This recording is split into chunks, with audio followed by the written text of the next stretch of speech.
Hi, folks. This is Mark by Mark A. Foster, Ph.D., for the Institute for Dialectical Meta-Realism. I am a bit tired because I've been working the whole day on my book and other things, and so if I appear tired, it's because I am. But I will try and do the best I possibly can. I don't want to disappoint anyone. It's been a little bit since I've done my last podcast. Um, I'm going to continue where I left off, and that is continuing to discuss the traditionalist school. For those of you who are unfamiliar or missed my last podcast, I will briefly familiarize you with it. Then I will take you to my book where I do discuss my uh, the concept of traditionalism and what that school is and how it's developed in depth. This will be more than a single podcast episode, maybe three, four, five, six, who knows? But I feel it is an important subject. When people discuss the far right, usually what they have in mind are either fundamentalist Christianity or maybe more specifically dominionism, also called postmillennialism. These people believe that before Christ returns, that we on this planet need to actually create a Christian society according to Old Testament law. And then once that society is created, then Christ will return to an established kingdom. So it is the opposite of premillennialism, which basically says, well, Christ will return following a long sequence of episodes, including a rapture of the saints, where the Christians will be elevated into heaven. No, that's not what these people believe. These people do not believe in a rapture. They interpret that verse in a very different way generally. A church which is a good illustration of this is the are some of the old Reformed churches, like the United Reformed Church, for example. The notion of postmillennialism or Calvinism began with John Calvin himself, who was basically the governor of Zurich. This is before there was a Switzerland, and Zurich was basically a city-state, and Calvin was the governor. He was not a very nice governor. He was very evil, I guess you could say. Anybody who broke even the slightest regulation, he would punish them and punish them sometimes quite severely. And he believed that either you were destined to go to heaven or you were destined to go to hell. That in the Garden of Eden, um, as a result of supposedly the sin committed by Adam, when he accepted that fruit from Eve and he ate the fruit, that resulted in the fall of man. That was the beginning of the fall of man. And Adam and Eve were kicked out of the Garden of Eden, and original sin started. Therefore, all the descendants of Adam and Eve have had this original sin. They inherited the original sin committed by Adam and Eve in the Garden of Eden. And so all the people who lived between the time of Adam and Eve and the time of Jesus are now burning in hell for all eternity. Now, that's kind of strict Calvinism. Not all Calvinists are that strict. But when Christ came into the world, he provided an opportunity, supposedly, and I'm not sharing you with my own beliefs. This is not what I believe in at all. I'm just telling you what Calvinists believe, the more extreme ones. When Christ came into this world, he provided an opportunity for people to become saved. Now, who can become saved? According to Calvin, no one can choose to be saved. Being saved is done by a process of divine election, meaning Jesus chooses who is going to be saved. So there is a double election. Those who are chosen to be saved will be saved, and they cannot choose otherwise.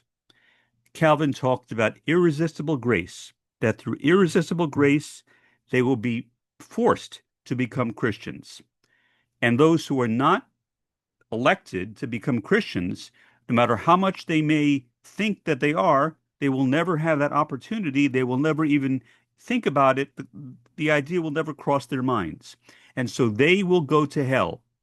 So in effect, God is sending people to either heaven or to hell. He is allowing people to be born who will go to heaven or to hell.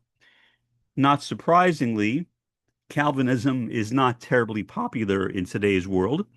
It endured a period of popularity in Europe and even in the United States and Canada, but not anymore. Most people have heard something about dominionism, which is based on Calvinism. The idea that we need to create a Christian society based on Old Testament law, and then Christ can return to that Old Testament-based society.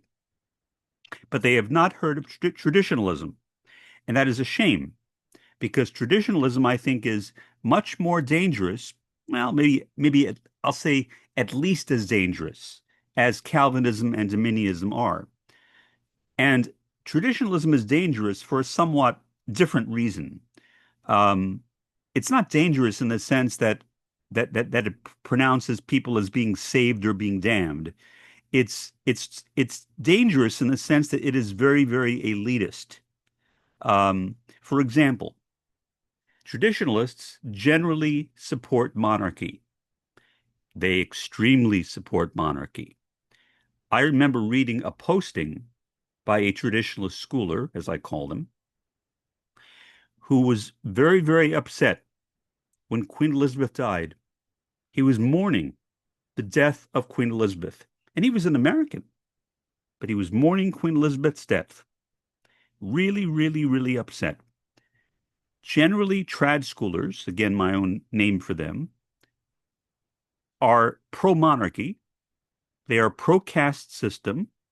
They believe in that some people are naturally superior and naturally inferior. And so there should be a kind of meritocracy, a society where people rule by merit, but that merit is not something which can be attained. It is something which is inborn, that people are born with merit or with no merit.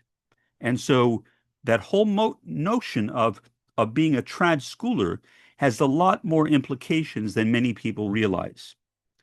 The Proud Boys are trad schoolers, supposedly. A lot of people in positions of power on the far right are trad schoolers. People that you would not think of as being trad schoolers are trad schoolers. It is an extraordinarily popular movement. It is a type of perennialism or the perennial philosophy, the philosophia perennis, meaning they believe that there has been a timeless tradition of truth which has stretched throughout time, and that this perennial philosophy has existed in most of the world's major religions. Not all, but most of them, especially the monotheistic ones like Christianity, Islam, Judaism, and that tradition, that single tradition, has been expressed in different ways through different avatars, but it's the same basic tradition, the same basic truth that resonates through the different voices of these different avatars that appear in each age. And so right now, according to most traditionalists, we are living in what they call the Kali Yuga. That is a Hindu term, a Vedic term, which refers to the Dark Age. We are living in the Dark Age. And the Dark Age is an age of anti-tradition, or in the minds of some people, of anti-initiation. The term initiation has a very complex meaning in the trad schooler movement. To be an initiate, which again has very much elitist implications, means that one is uh, that one is basically initiated into a tradition by somebody who has the authority to do so. Um, so there are some people with that authority and some people without that authority. For example, commonly they were referred to psychoanalysis as a counter initiation, meaning one is being initiated into something, but it is the wrong thing. Theosophy The theosophy of Madame Blavatsky, H.P. Blavatsky, to them, that is also a counter-tradition. To most of them, the philosophy of Gurdjieff is also a counter-tradition. They reject most traditions, or most philosophies, I should say, that are somewhat syncretic, meaning that combine different aspects of different religions with one another. Now, there are degrees of that opposition to syncretism. Guénon was a very strong opponent of it. His successor, Fritjof Schuon, was not quite as strong an opponent of it, but he still had some degree of opposition to it, and he certainly was opposed to theosophy. He did not like theosophy at all. So you have those two major strands in Western esotericism. One is theosophy, which gave birth to the arcane school, which gave birth to the New Thought movement, which gave birth to the New Age movement. The New Age movement is literally a successor to Blavatsky's theosophy. And then you have the trad schooler movement, which has existed pretty much on its own, but has kind of infiltrated itself into a lot of universities, especially departments of comparative religion, where they have imposed their notion of tradition on the study of religion. That religion should be studied from the standpoint of finding out where that tradition is. And so as a result, you have the following. Traditionalists are generally Advaitists.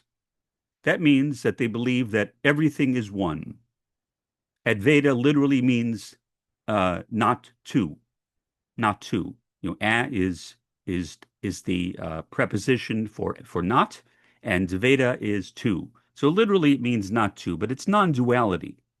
And then you have Advaita, and then you have then you have Dvaita. Dvaita is two. So they are Advaitists. They believe in not two, not Dvaita or two. So they reject all forms of duality. Anything which is dual, they reject. They're also monists. To them, everything is a singular substance which pervades the entire universe. There is only one substance, and that substance is whatever it is, I guess, that they think it is, the ether or some other kind of construct that they might come up with. And different traditionalists have different ways of understanding that. Now, myself, for example, if I were a Hindu, which I am not, I would be a beta-betist. Beta-betists believe in a combination of duality and non-duality. And so I would be seen as having gone through a kind of counter-initiation, meaning having been initiated or brought into a false tradition, a false way of looking at the world. So psychoanalysis, theosophy, Gurdjieff, and endless other philosophies that exist right now are seen by traditionalists as counter traditions. They alone, they believe, are the ones who have this notion of the tradition, and they feel that we need to discover it as best we can. For the most part, if they could, traditionalists would all be Hindus, Advaitic Hindus. Why? Because Advaitic Hinduism really comes the closest to what they believe in. That and also the philosophy of Neoplatonism of Plotinus, which is a kind of monistic philosophy, a philosophy of one substance. But basically, they would be Advaitic Hindus. Um, they would not be Dvaita Vedic Hindus. They would not be anything like me, a Beta Betist. They would reject Beta Beta. But the reason why they are not Hindus is because they believe in the caste system. And to them, the caste system is an inherent part of human society. It is natural. It is even good. It is good that there are divisions between people. It is natural that divisions exist. And so what they would say, and what they do say, Guénon especially said this, is that because a person cannot convert to Hinduism, as they see it, because a person cannot convert into a caste, therefore becoming a Hindu is impossible. So instead, many of the early Traditionalists became Sufis. Guénon and Chouan both established their own Sufi orders and got tremendous numbers of followers. Um, should point out that both Guénon and Chouan had tendencies toward fascism. Guénon, for his part, worked under a particular leader of the Italian fascist movement and produced a very racist periodical. Chouan was also a fascist of sorts. Um, he was also a child predator, allegedly, I should say, but he's dead, so I guess it doesn't really matter if I say allegedly, but allegedly. He was brought up on charges of pedophilia, of child molestation, but somehow he got the children to confess, to say in court that no, it never happened. And so the prosecutor had no evidence, and so the case was dismissed. And so Chouan, who at that time was 82 years old, who allegedly had been molesting these children as young as 12 and 13 years old, was a free man. Nothing ever happened to him. And so this particular movement has a very um, sorrowful history. And I think it is one that any leftist, whether you are a third worldist, an Antifa like myself, or even if you are a first worldist, any leftist should be opposed to the trad school. It is not something which should be welcomed by anyone. I think that's all I will say for today, and I will hold off the rest of it for future episodes. And so for the time being, this has been Mark by Mark A. Foster, Ph.D. Have a pleasant day and an even better day tomorrow.